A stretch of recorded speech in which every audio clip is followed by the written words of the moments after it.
नमस्कार दोस्तों, जय जोहार। मैं कौशल तिवारी और बिहनिया संझा में आपका स्वागत है। क्या देश के प्रधानमंत्री नरेंद्र मोदी से रेल मंत्रालय संभाल ही नहीं पा रहा या रेल मंत्री अश्वनी वैष्णव सबसे फेलवर मंत्री साबित हुए? यह सवाल इसलिए उठाए जा रहे हैं क्योंकि कल फिर पश्चिम बंगाल के न्यू जलपाईगुड़ी स्टेशन के पास कंचनजंगा एक्सप्रेस को मालगाड़ी ने टक्कर मार दी। कारण तो खराब सिग्नल और बारिश को बताई जा रही है, लेकिन सच तो यह है कि मोदी सरकार के आने के बाद रेलवे की बुनियादी सुविधाओं पर ध्यान ही नहीं दिया गया, रख रखाव पर ध्यान ही नहीं दिया गया और अपनी महत्वाकांक्षा योजना वंदे भारत एक्सप्रेस को चलाने के लिए यात्रियों के साथ खिलवाड़ किया गया। सब कुछ कारपोरेट सेक्टर को सौंप देने की कोशिश हुई, रेल पटरी से लेकर रेलवे स्टेशन तक, और अब रेल चलाने की भी कोशिश हो रही है। और यही नहीं, सरकार ने यात्री गाड़ियों को बंद करके या रद्द करके माल ढुलाई को अपनी प्राथमिकता में रखी। क्या इसके लिए रेल मंत्री अश्वनी वैष्णव जिम्मेदार हैं या खुद देश के प्रधानमंत्री नरेंद्र मोदी? ये आप तय करें, लेकिन पिछले 10 सालों में जो स्थिति बिगड़ी है रेलवे की, वह बेहद ही चौंकाने वाला है। अभी बालासोर के उस दुर्घटना को लोग भूले नहीं है कि किस तरीके से बालासोर में 296 लोग मौत के काल में चले गए थे, 900 से अधिक लोग घायल थे। और यह घटना 2 जून 2023 को हुई थी, यानी साल भर पहले ही इतनी बड़ी घटना के बाद क्या कुछ नहीं कहा गया था। रेलवे को आधुनिकीकरण के नाम पर इस तरह के प्रदर्शन किए गए, यानी इस तरह के नैरेटिव सेट किए गए कि अब दुर्घटना नहीं होगी। दुर्घटना के पहले ही ट्रेन चालकों को पता चल जाएगा, अपने आप ब्रेक लग जाएगा। पता नहीं किस किस तरह के नैरेटिव सेट किए गए, लेकिन सच तो यह है कि इस दौर में पूरी तरीके से अश्वनी वैष्णव फेल हो चुके। फेल तो वो पिछले कार्यकाल में ही हो चुके थे, लेकिन देश के प्रधानमंत्री को अपना विश्वसनीय आदमी चाहिए। यस बॉस की श्रेणी में जीने वाले या आत्ममुग्ध मोदी को अश्वनी वैष्णव किस तरीके से फेल हो गए हैं, यह दिखाई नहीं देता। बालासोर दुर्घटना में किस तरह की नौटंकी की गई रेल मंत्री के द्वारा, यह भी किसी से छिपा नहीं है। सेल्फी लेते किस तरीके का खेल हुआ, यह भी पूरे देश ने देखा है। लेकिन मोदी सरकार के आने के बाद जिस तरह की बड़ी बड़ी रेल दुर्घटनाएं हुई हैं, वह सवाल उठाता है कि मोदी सरकार आखिर रेलवे पर ध्यान क्यों नहीं दे रही। यदि हम सिर्फ दुर्घटना का जिक्र करें तो याद कीजिए, आप 23 अगस्त 17 को कैफियत एक्सप्रेस दुर्घटनाग्रस्त हो गई थी। 26 मई 2014 को, यानी मोदी सरकार उस समय सत्ता में ही आई थी, तो गोरखपुर एक्सप्रेस दुर्घटनाग्रस्त हो गई थी और उसमें 25 लोगों की मौत हुई थी। तो 2016 में इंदौर पटना एक्सप्रेस दुर्घटनाग्रस्त हुई थी 20 नवंबर 2016 को, और इसमें 150 लोगों की मौत हुई थी। 23 अगस्त 17 को कैफियत एक्सप्रेस दुर्घटना का शिकार हुई थी।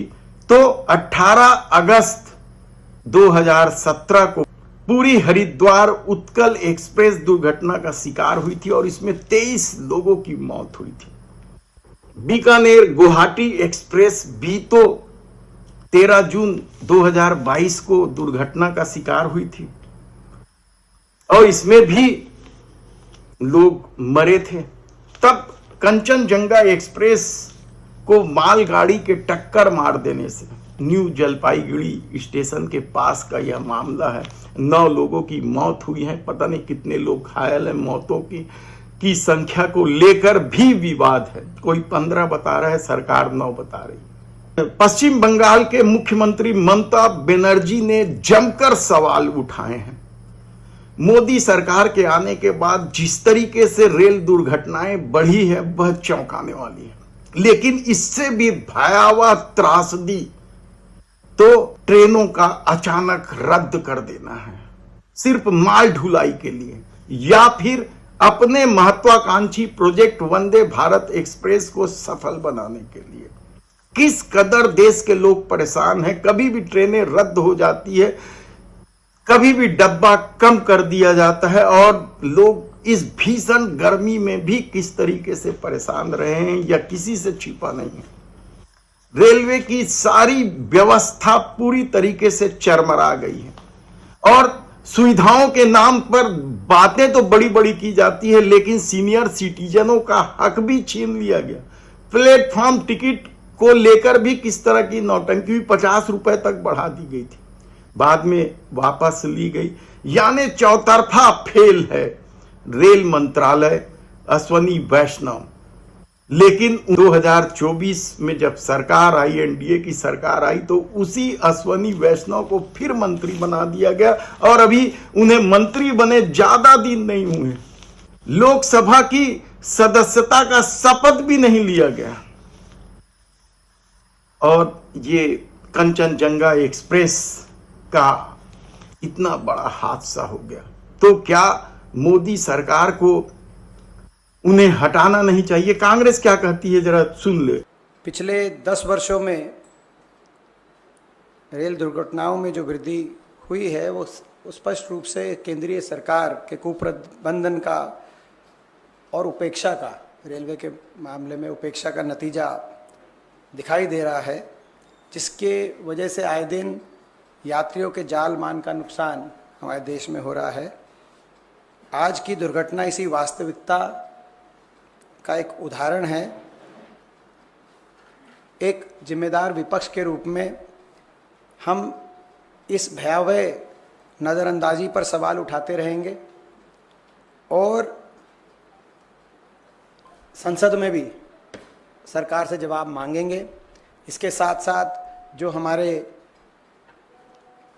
राष्ट्रीय अध्यक्ष मल्लिकार्जुन खड़गे और राहुल गांधी जी ने, जैसा कि अपनी स्टेटमेंट में कांग्रेस के हमारे कार्यकर्ता, उनसे ये अपील करी है उनसे कि अधिक से अधिक राहत कार्य में कांग्रेस के कार्यकर्ता अपना योगदान दें, ऐसा कांग्रेस पार्टी संकल्प लेती है। यानी समूचा विपक्ष हमलावर है, लेकिन मोदी सरकार अपने पुराने ढर्रे को बदलने को तैयार नहीं है। लोग मर रहे हैं एक्सीडेंट से भी और कभी भी ट्रेनें रद्द करने की वजह से। महंगाई से तो लोगों का बुरा हाल है ही है। निजीकरण के नाम पर जो खेल खेला गया उससे युवाओं के सपने भी टूट रहे हैं। लेकिन मोदी है तो मुमकिन है कि तर्ज पर सब कुछ चल रहा है, आखिर यह कब तक चलेगा? धन्यवाद।